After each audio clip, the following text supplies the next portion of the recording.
let's try to do another problem from monohybrid cross.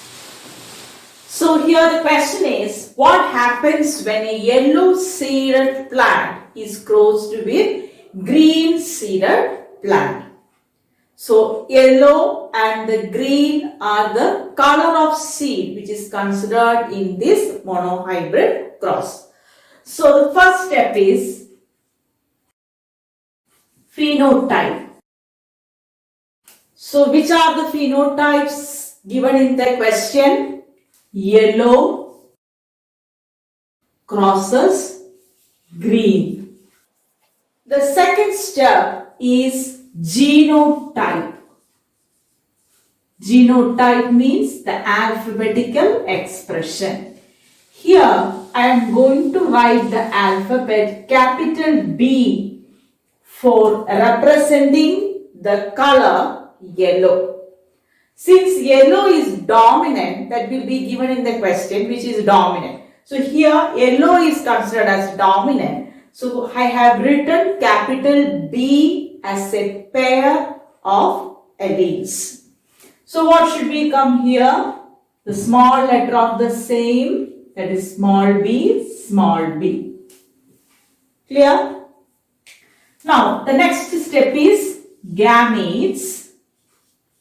Since both are of the same type, there is need for writing only one in a circle, capital B and small b.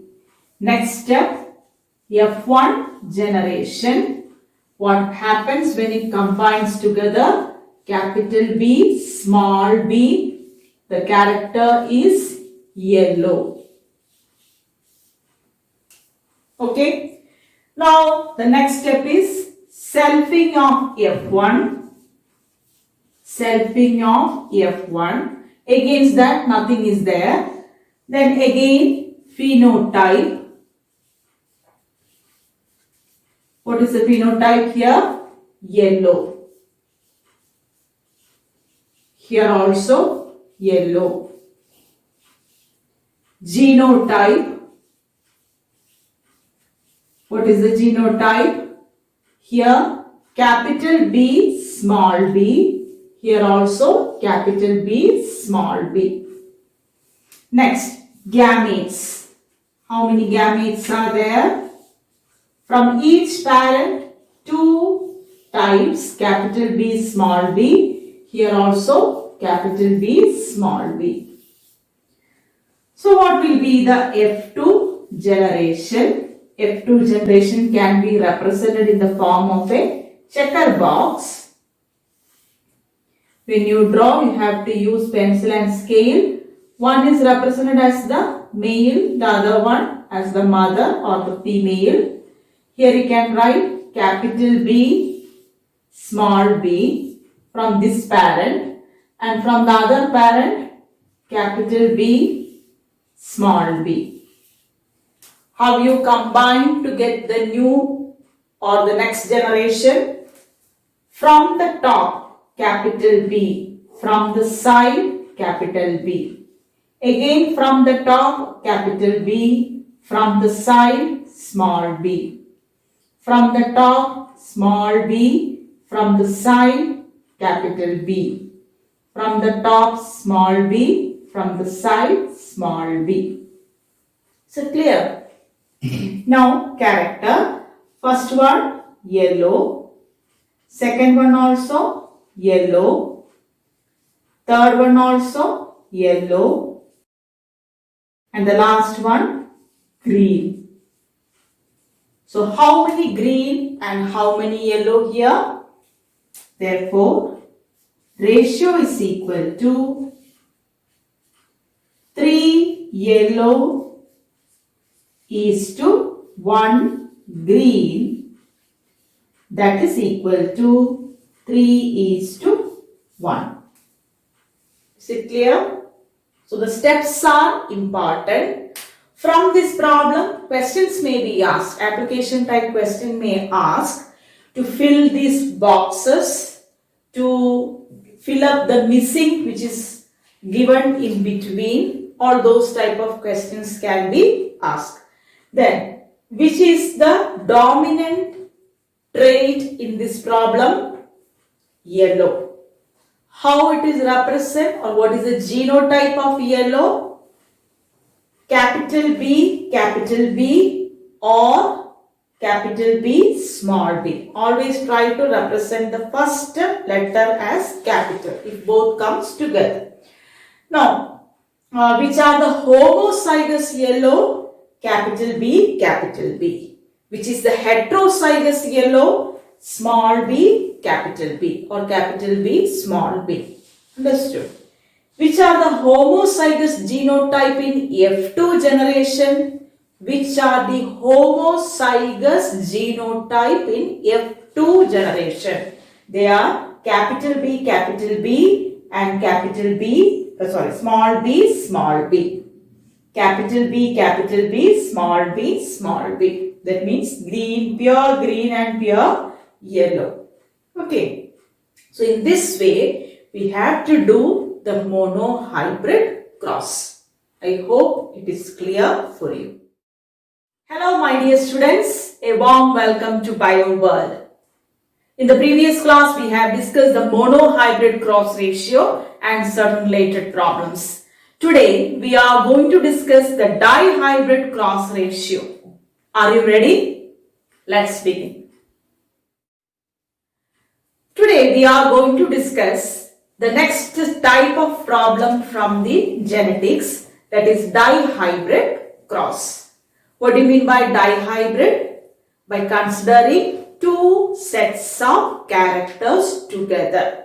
For example, the height and color together, the shape and the position of flower together. So in this way, two characters are considered together in order to predict the probability of the next generation. So shall we begin? The steps are same for that we have done in the monohybrid. Okay. So first of all, the question is, what happens when a tall plant with red flower crosses with dwarf plant with white flower?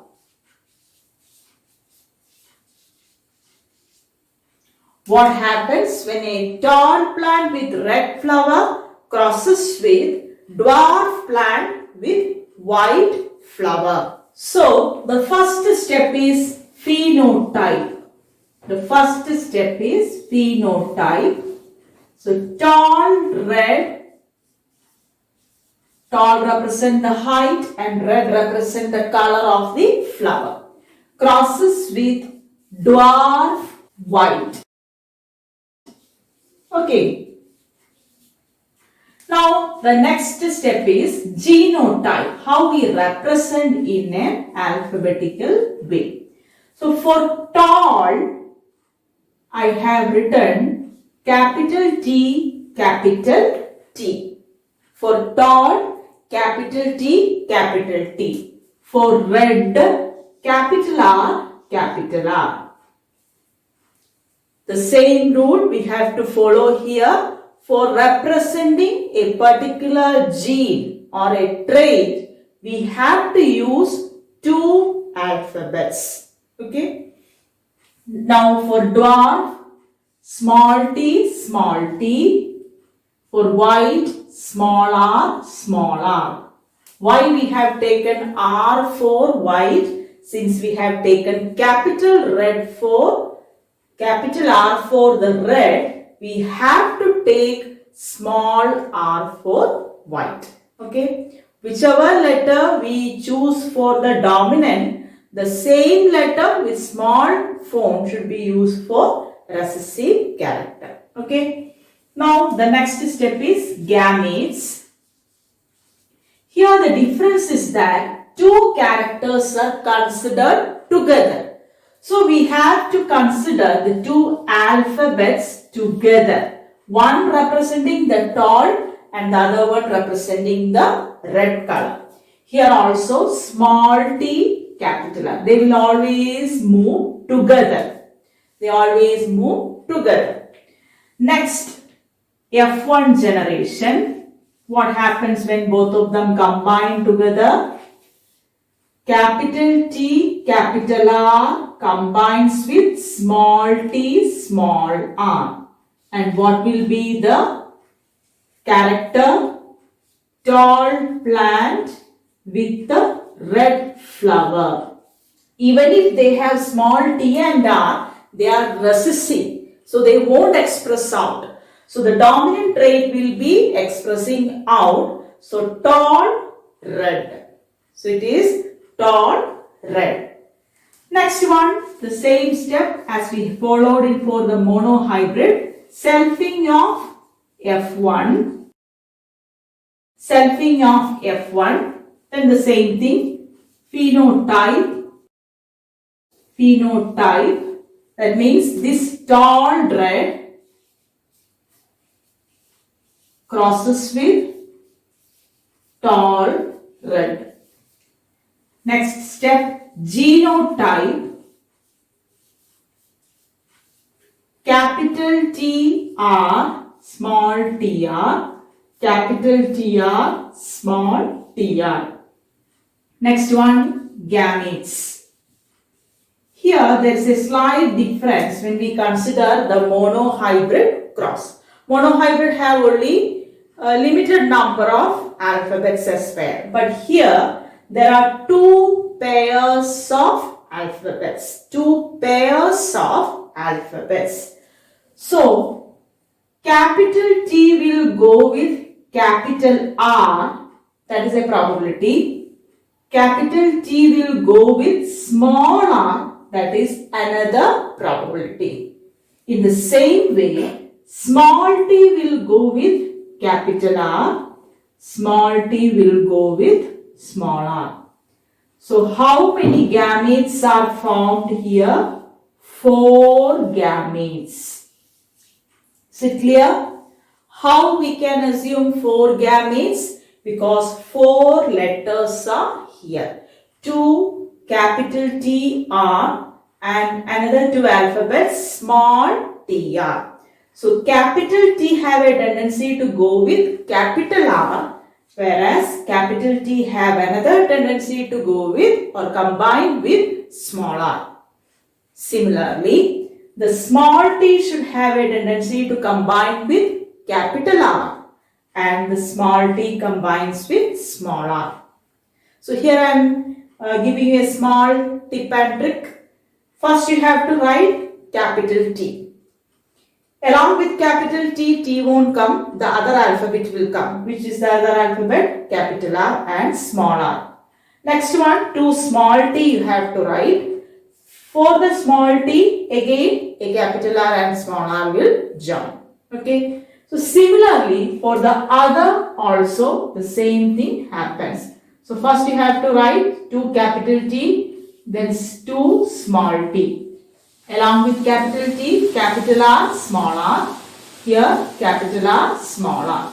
In this way, how many types of alphabets or gametes we got? 4 sets. So father or the male parent will contribute 4 types of gametes, whereas the other parent or the other partner will give 4 types of gametes. So 4 into 4, how many boxes you have to draw in the checkerboard? 16. 16. Okay. So 16 boxes we have to draw for the checkerboard. So let's check out. So in order to predict the probability, we have drawn a checkerboard. So here in dihybrid cross, we have to draw a checkerboard with 16 boxes. 4 vertical and 4 horizontal. Okay. So on one side we have written one of the parent's gametes and on the other side the other parent gametes. The step is same as we follow for the monohybrid cross. For easy, we have to write the top part TR, TR, TR, TR. These are all copied from the top. Then we can copy from the side TR, from here capital T small r, here small t, capital R. Here, small t, small r. Again, from the top, copied everything from the first side. Then from the side, capital T, capital R, capital T, small t, capital R, small t, small r. Again, from the top, capital R and small t. Then from the side, capital T, capital R, capital T, small t, capital R, small t, small r. Again from the top, small tr. Then from the side, capital TR, capital T, small r. Then next one, small t, capital R, small t, small r. Now the next task is to find the phenotype. What character each genotype represents.